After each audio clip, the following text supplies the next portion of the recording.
This is Business Rockstars. I'm Mark Lack, and we're here to inspire, inform, and connect a community of entrepreneurs. Siloh Moses is in the house joining us. He's the founder of #Servinghopelv.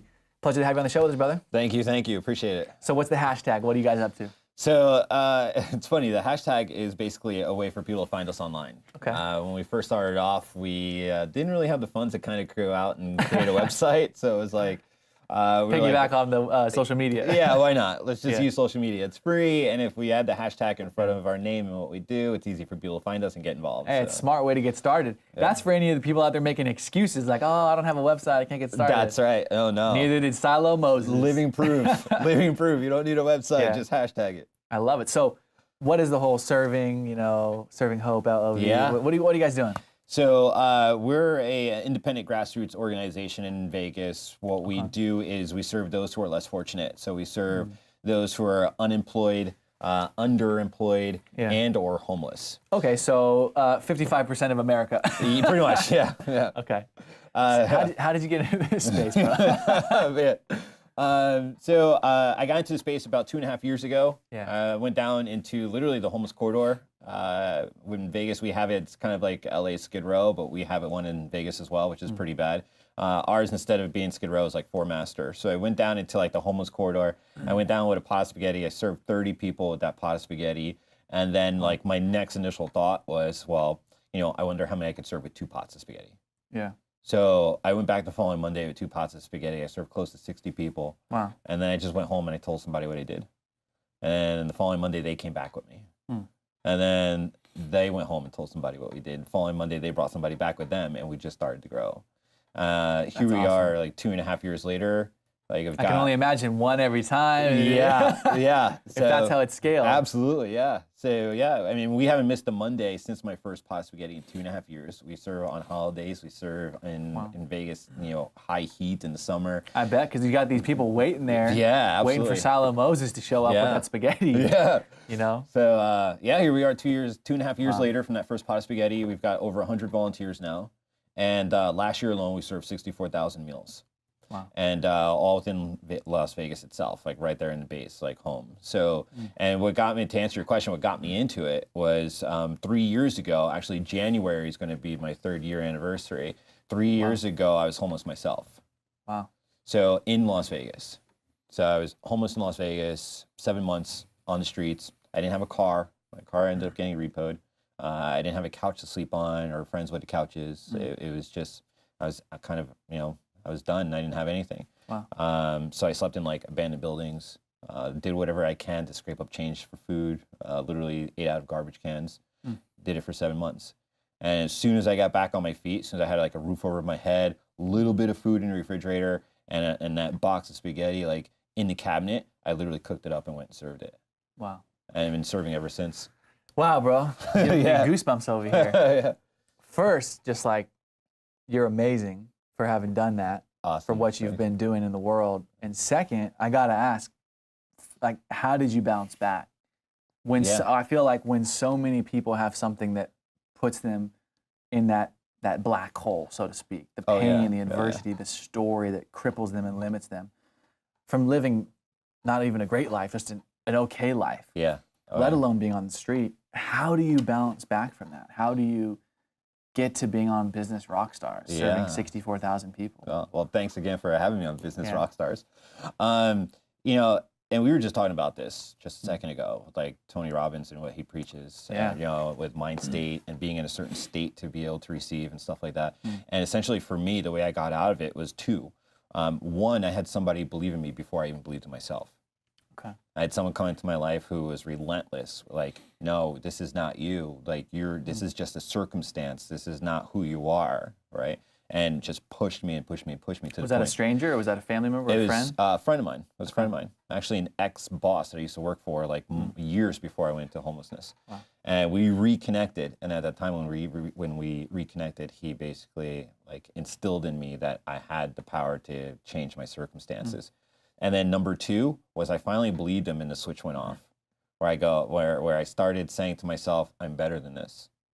Like, I'm just better than this. I'm better than homelessness. I'm better than my circumstance. I'm better than what got me here. I'm better than excuses of why I'm here today. And that's like what Tony Robbins says, right? Yeah. That's the first step to change, is raising the bar of your standards. Yeah. And if living on the streets is okay, then you'll stay there.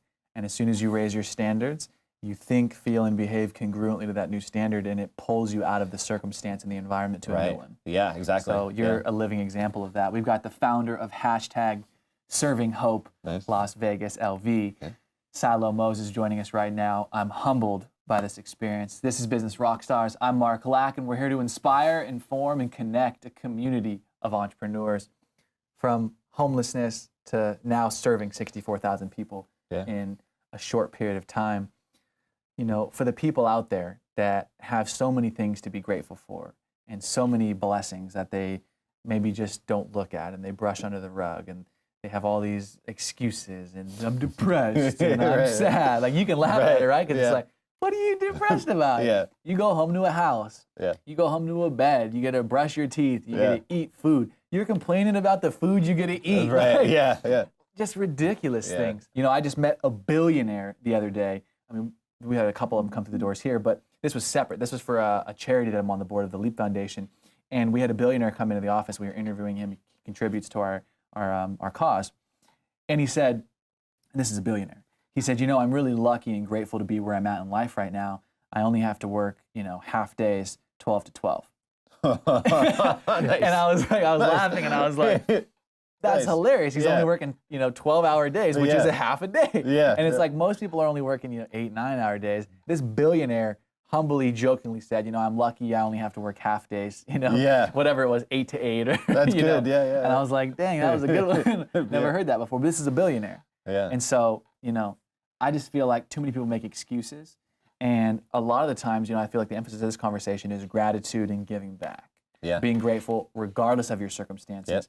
And no matter where you are now, give back. And I'm throwing myself under the bus right now, because it's one thing to point fingers. It's a whole nother thing to accept responsibility. And I used to think, when I get this much money, then I'll start contributing. And I think that we fall into that trap, because 5%, 10% is 5%, 10%. And you know, if you can't give 5 to 10% now, you can't do it when it's 50 grand or 100 grand or a million. And so, you know, just an interesting perspective of how I think people need to first be more grateful, as we're talking about, and they also need to find a way to give. And that's exactly what you've mastered. How important is gratitude in the day-to-day life, for the billionaire to the janitor and to everybody in between, to the homeless person, for all of us? Like, how important is practicing gratitude? Absolutely. And it's a great question, because it's very important. Like, on my top 10 list, it's like number 14. Like, it's above the top 10. Like, it's like my number one thing that drives me, right? So it's, you know, humbleness is, you got to have it. Gratitude, you got to have it. You just have to. Like, if you woke up this morning, you took a breath, and there's air in your lungs, you should have gratitude. Right? So, and some of those things, I can see how they become like a little daunting, right? Because they are responsibilities, right, that we have, whether it's in life or as a CEO, or it's making payroll, or just putting like food on the table tonight for your kids. A lot of that, yes, does provide a lot of stress. But when you're humble and you've got the gratitude, it's like, it almost eliminates all of that stress. Like, the universe goes, listen, like, you're humble and you've got the gratitude. You know what? We're going to eliminate some of the stress for you, because you're appreciating every day, every breath, every moment, right? It doesn't matter if it's, you know, a company where you have 15,000 employees where you need to make payroll, or you're a single mom with 5 kids. You know, that's payroll right there. Exactly. Right. So it's very important. It's very important, because it also keeps us grounded. It keeps us grounded. I have friends that have, like, today I'm very blessed to be where I'm at, because I'm humble, because I have a huge amount of gratitude for the universe and everything that's been, you know, given to us, and I receive it. Like, I take it all in, right? And I receive it with such humbleness that it's crazy, because it almost, the more I receive and take it in, the more comes my way. Right?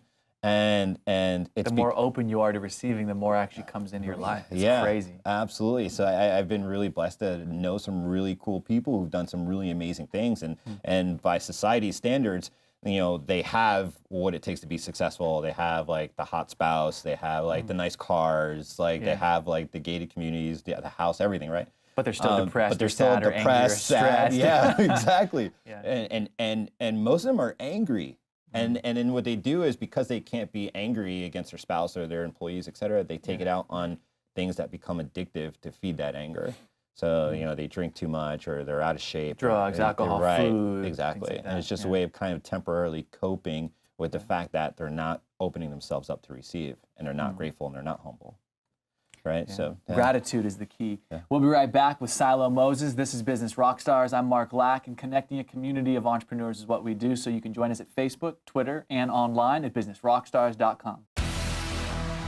This is Business Rockstars. I'm Mark Lack, and we're here to inspire, inform, and connect a community of entrepreneurs. Siloh Moses is in the house joining us. He's the founder of #Servinghopelv for Las Vegas. Brother, recap for us what you guys are up to. Thanks. We're an independent organization out in Las Vegas that serves those who are less fortunate. Less fortunate being anyone who's unemployed, underemployed, and or homeless.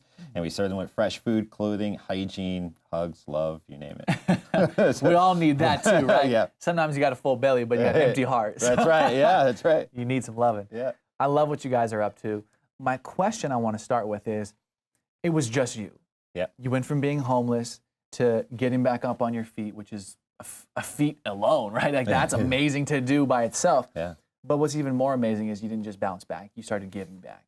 And you started feeding, you know, what was it? You made a pot of spaghetti and you fed 30 people and then 60 people. Yeah. And it's led to 64,000 people you fed. Yeah. And you've created a movement. My question is, how do you create a movement?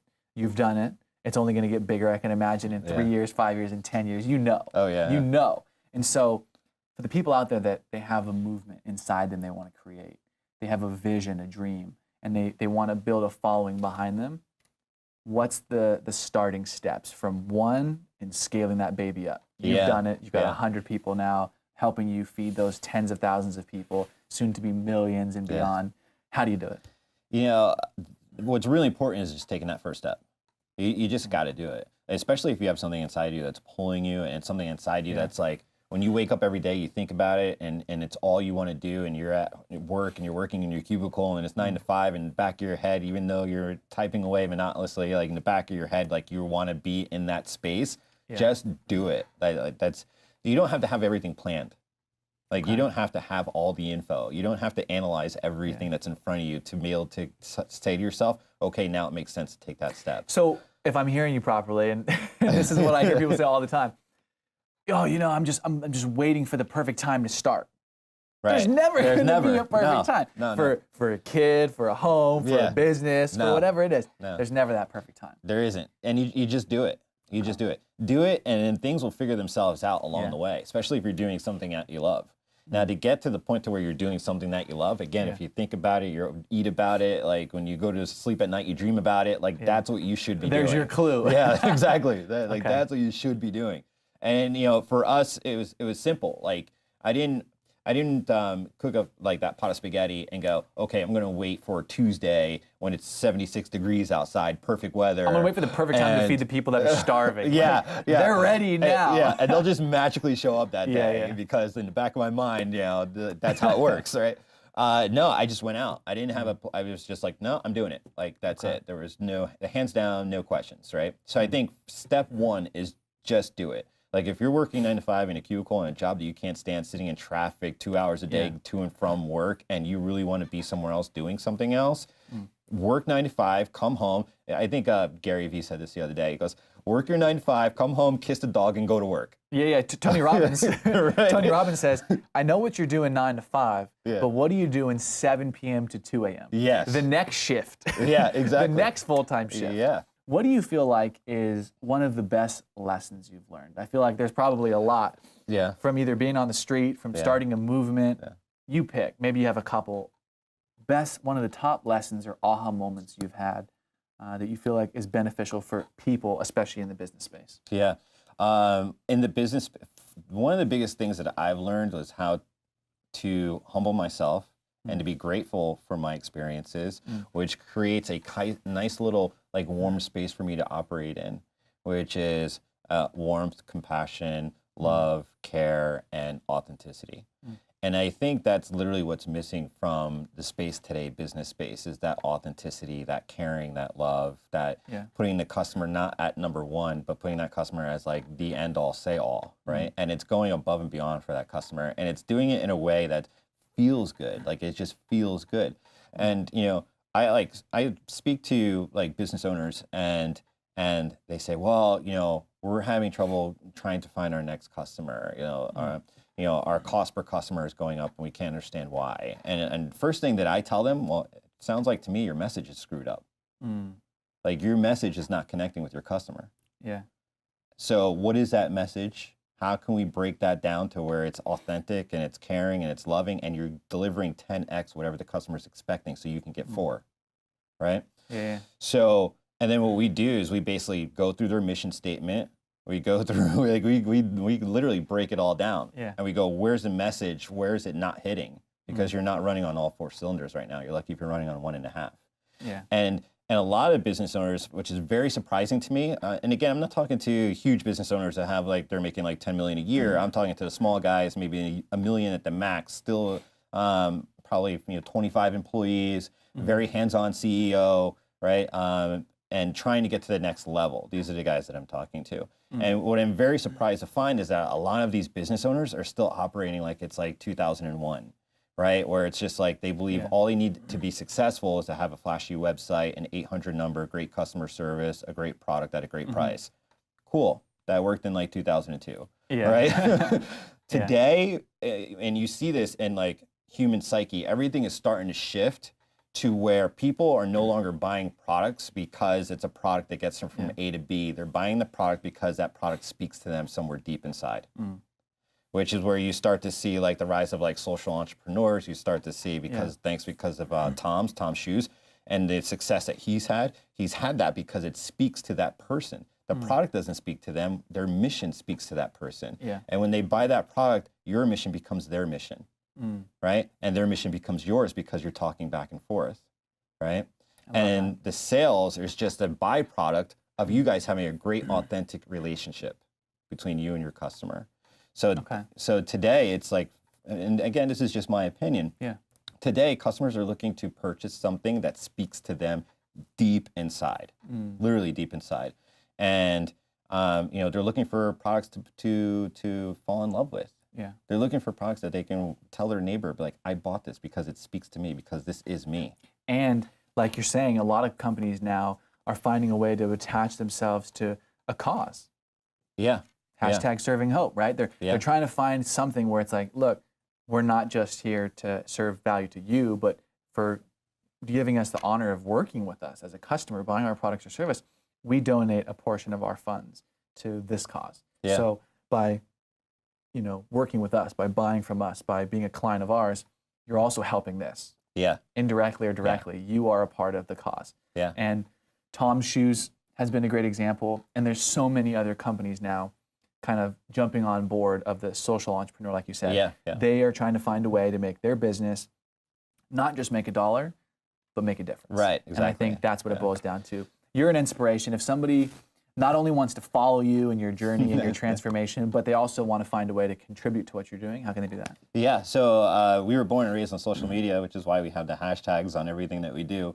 Even though now we do have a website, we were born on social media. So if anyone wants to follow us, they can follow hashtag servinghopelv for Las Vegas. Search us on Facebook. You can see everything that we've done. They can follow me on Facebook as well. I'm very active on Facebook. I give, everything that I do revolves some kind of giving. So whenever someone leaves a comment, like I'm actually following up to that comment and thanking them for leaving a comment. And that's facebook.com/Siloh, Siloh.Moses, Moses to follow me. So there you go, brother. Well, I appreciate you for coming on the show and sharing your story with our audience. Awesome. Thanks. Brother.